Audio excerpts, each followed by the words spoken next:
नमस्कार, ये आकाशवाणी शिमला है। अब आप सरुपमा शर्मा से प्रादेशिक समाचार सुनिए।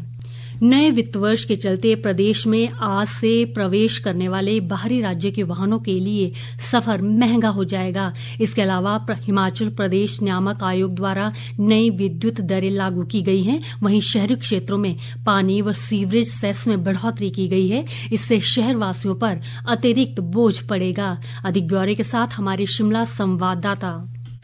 नए वित्त वर्ष में हिमाचल प्रदेश में आज से दूसरे राज्यों के वाहनों की एंट्री महंगी हो जाएगी। हाईवे पर टोल बढ़ने के कारण प्रदेश के प्रवेश द्वारों पर अब दूसरे राज्यों के निजी वाहनों पर 10 और अन्य पर 20 रुपए तक प्रवेश शुल्क बढ़ेगा। प्रदेश में आज से बीपीएल में शामिल होने के लिए आवेदन प्रक्रिया भी शुरू होगी। 30 अप्रैल तक आवेदन किए जा सकेंगे। इसके अलावा प्रदेश के लाखों उपभोक्ताओं को दी जाने वाली बिजली सब्सिडी पर सरकार आज फैसला ले सकती है। राज्य विद्युत विनियामक आयोग की ओर से बिना सब्सिडी वाली बिजली दरें जारी कर दी गई है। आयोग ने घरेलू और औद्योगिक उपभोक्ताओं के लिए बिजली की दरों में 12 से 20 पैसे तक की कमी की है। अब सरकार की ओर से इन दरों को सब्सिडी देकर और कम किया जा सकता है। इसके अलावा प्रदेश के शहरी क्षेत्रों में पानी व सीवरेज सेस में 10% की बढ़ोतरी होगी। आकाशवाणी समाचार के लिए शिमला से योगराज शर्मा।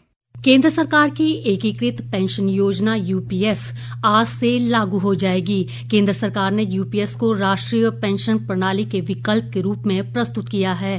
पेंशन फंड नियामक और विकास प्राधिकरण ने हाल ही में यूपीएस के संचालन के लिए नियम अधिसूचित किए थे। ये नियम केंद्र सरकार के कर्मचारियों के 3 समूहों से संबंधित हैं। इस योजना से केंद्र सरकार के करीब 23 लाख कर्मचारी लाभान्वित होंगे।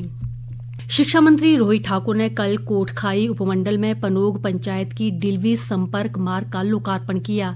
इस अवसर पर उन्होंने कहा कि जुब्बल नावर कोटखाई में पिछले 2 वर्षों में युद्ध स्तर पर सड़क निर्माण कार्य हुआ है और करीब 400 करोड़ की राशि से सड़क निर्माण के कार्य प्रगति पर हैं। शिक्षा मंत्री ने कहा कि क्षेत्र के लिए पब्बर नदी से 38 करोड़ की लागत से निर्माणाधीन उठाऊ पेयजल योजना का निर्माण कार्य 30 जून तक पूर्ण किया जाएगा। इससे क्षेत्र की 23 पंचायतें लाभान्वित होंगी।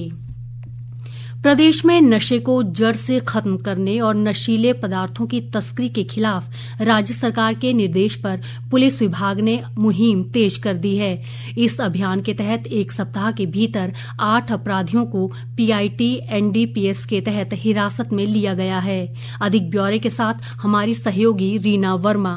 प्रदेश में नशीले पदार्थों की तस्करी के नेटवर्क को तोड़ने के लिए अब 600 पंचायतों की मैपिंग की जाएगी, जिससे शहरी क्षेत्रों के अलावा पंचायत स्तर पर भी नशे के खिलाफ सख्ती से निपटा जाएगा। मुख्यमंत्री के निर्देशों के बाद नशा तस्करों के खिलाफ प्रदेश में 0 टॉलरेंस की नीति अपनाई जा रही है। नशे के खिलाफ पुलिस विभाग ने पीआईटी एनडीपीएस अधिनियम के तहत 1 सप्ताह के भीतर नशा तस्करों को हिरासत में लिया है। ये अपराधी बार मादक पदार्थों की तस्करी में संलिप्त पाए गए हैं। इस कानून के तहत अब तक प्रदेश में 12 अपराधी हिरासत में लिए गए हैं। चैत्र नवरात्रि के तीसरे दिन आज मां के चतुर्थ स्वरूप कुष्मांडा की पूजा अर्चना की जा रही है। मां कुष्मांडा प्रकृति और पर्यावरण की अधिष्ठात्री देवी है। प्रदेश के सभी शक्तिपीठों सहित अन्य मंदिरों में सुबह से ही भक्तों का तांता लगा हुआ है। शक्तिपीठों चामुंडा देवी, वज्रेश्वरी देवी, ज्वालामुखी, चिंतपूर्णी और श्री नैना देवी मंदिर में श्रद्धालुओं की सुविधा व सुरक्षा के विशेष प्रबंध किए गए हैं। राजधानी शिमला सहित प्रदेश के अधिकांश भागों में आज भी मौसम साफ बना हुआ है, जिससे मैदानी क्षेत्रों में तपिश बढ़ने लगी है। ऊना में पिछले कल अधिकतम तापमान 33.6 डिग्री सेल्सियस दर्ज किया गया। मौसम विभाग के अनुसार आगामी 24 घंटों के दौरान मौसम साफ बना रहेगा, जबकि 3 अप्रैल को ऊंचे क्षेत्रों में कहीं कहीं हल्की वर्षा व बर्फबारी की संभावना है। और अब एक नजर अखबारों के पन्नों से। आज समाचार पत्रों ने अलग अलग खबरों को प्रमुखता दी है। अमर उजाला की सुर्खी है, हिमाचल में आज से प्रवेश शुल्क के साथ हाईवे पर सफर महंगा, पानी की दरें 10% बढ़ी। पंजाब केसरी का शीर्षक है, निराश्रित बच्चों को मिलेगा बोनाफाइड हिमाचली प्रमाण पत्र का अधिकार। जबकि दैनिक जागरण लिखता है, हिमाचल में 15 साल से बाल आश्रमों के रहने वालों को दिया अधिकार।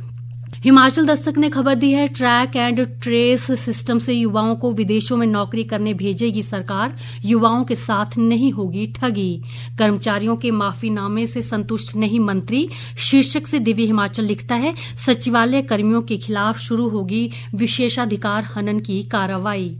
इसी के साथ ये समाचार बुलेटिन समाप्त हुआ। हमारा अगला बुलेटिन आप सुन सकते हैं प्रातः 11 बजे। नमस्कार।